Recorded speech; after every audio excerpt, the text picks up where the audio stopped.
law is.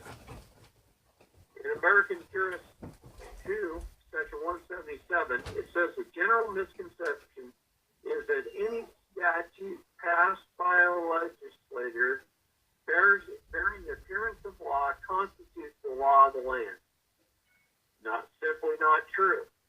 The U.S. Constitution is the law of the land, and any statute to be valid must be in agreement with it, or it is not. It is held as invalid. It's void. It's void from the beginning. What does that mean? Does that mean that they make a statute that says the CPS can come in and take your kids under Title IV? That's a law? Show me in the Constitution where it's a law. No, it's a voided law. So can they do that? No, they can't. Especially since they're not even a government agency. They are contracted. They are a private for-profit entity that is contracted. I mean, we got to stand up, people.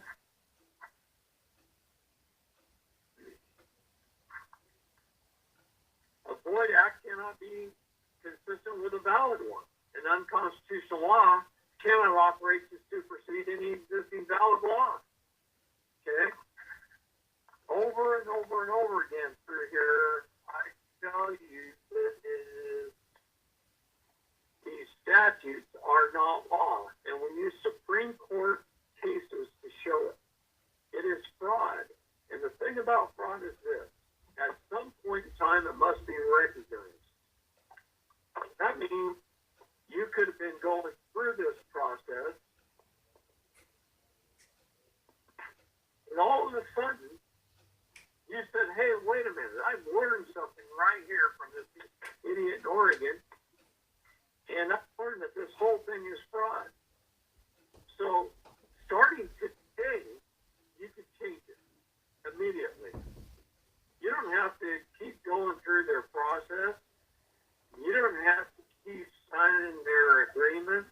All of their agreements are fraud.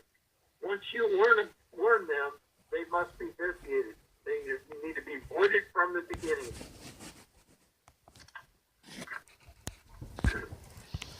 This is a wonderful story about how we're caught up in this whole mess. The Cesta QB Trust Act. The living story of the fraud. My mother, a woman, a living soul, created by God of flesh and blood, very much alive, went into a foundling hospital. Around 1912, all hospitals and churches in the United States were designated as foundling hospitals. The definition of the word foundling is a safe place to abandon a child. How's that make you feel? So she went into the foundling hospital believing she would get care, but instead was falsely declared indigent and a pauper. As part of foundling, being a safe place to abandon a child means you're indigent and pauper. You can't afford to take care of your baby. Then, having recently undergone the extreme duress of a major medical trauma known as childbirth, and under the influence of painkillers, anxious to go home to her comfortable bed and pursue a happy life with her beautiful newly born baby, she fills out some dubious and unexplained forms put before her. She's just told that it's just to give the baby a name and register it with the state. That's all she's told. No full and honest disclosure. So by the presumptive tacit agreement of government, she's coerced into signing them as an informant. If you look on your birth certificate line, you'll see the mother signed as an informant. The legal definition of the word informant is one who gives someone up to another. You're giving your baby away to the state. Should be registered, bonded, insured, titled. You're giving up the title to your child. Then they just send it home with you. And someday down the road, if they don't like the way you're taking care of it, if you're not keeping your house clean, or you put a bruise on it, or you don't send it to school, or you don't get it vaccinated, they can come into your house without any due process of law, no warrant, no nothing, and take your child, kidnap them, because they have title. They own them. You don't own them. So think about that for a little while. As a citizen, a person, a resident, by historical definitions are, citizen means city employee. Person is a dead legal entity or an office of person. And a resident is someone there temporarily to do business, which means you're in admiralty jurisdiction right from the get-go. And my innocent mother, thus failing to recognize the lifelong consequences of her action, as there was no full and honest disclosure or any meeting of the minds, which vitiates any contract, by the way. This form that my mother signed was fraudulently used to create a document of title, a bond, a insured security, was sent to the Department of Human Resources, registered as human capital. Slavery, jointly by the foundling hospital and by the state. This action created a copyright infringement and unlawful conversion of the given Christian-born name, converted to birth names, and bonded. There are tax custody numbers attached to the QV trust, a look-alike, sound-alike, constructive fraud. In other words, does David Lester Straight, all caps, sound like David Lester Straight, the man? Yes, it does. That's how they created this fraud. They made it look like you and sound like you, and it's not you. It's an entity, an office of. This section is where you put the information off your birth certificate, your birth record. You record the date and time. Why? Because this shows that you were born on one date and your entity was created on another date. Therefore, how could they be one and the same? This can be used in court along with your birth certificate to prove them wrong. Okay?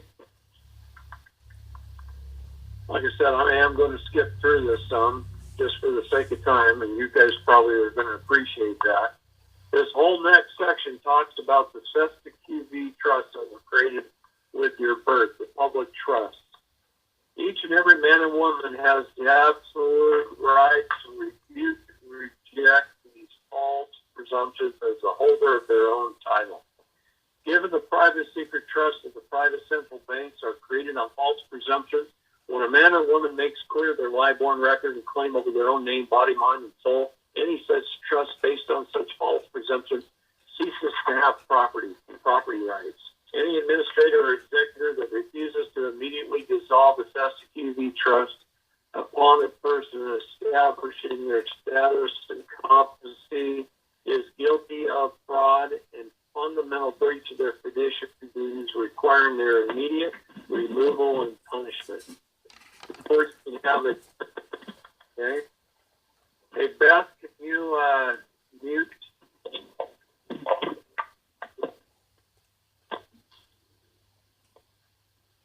So now comes your living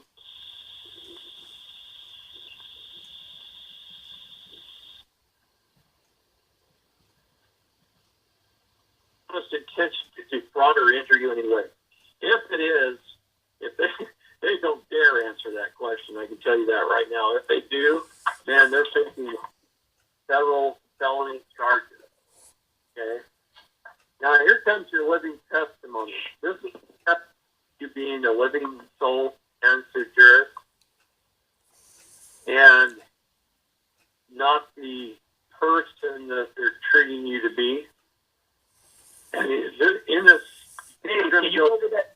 Dave, can you go over that last comment? I made a mistake and muted you out when I muted Beth. It jumped your screen down. Can you go over that comment again, please? Which comment was that, Dave? It was the last one you made where you said if they ignore this, if they answer this question, I guess you were giving one of the points where you catch them in fraud just a second ago. Now, I couldn't hear. It's a question for the. It's a question for the prosecution. Is it truly your honest intention to defraud me or injure me in any way? Or is it your intent to conspire or deny me any basic God-given, guaranteed constitutional and international rights here? They cannot answer that question. If they answer that question, no, then the case should automatically get dismissed right here, right now. If they answer it yes, they should go jail. You could turn around and call the bailiff or the marshals in and have them arrested right there. Okay? If they answered yes to that question. It's a very question to ask the prosecution. Okay, this living testimony, you have to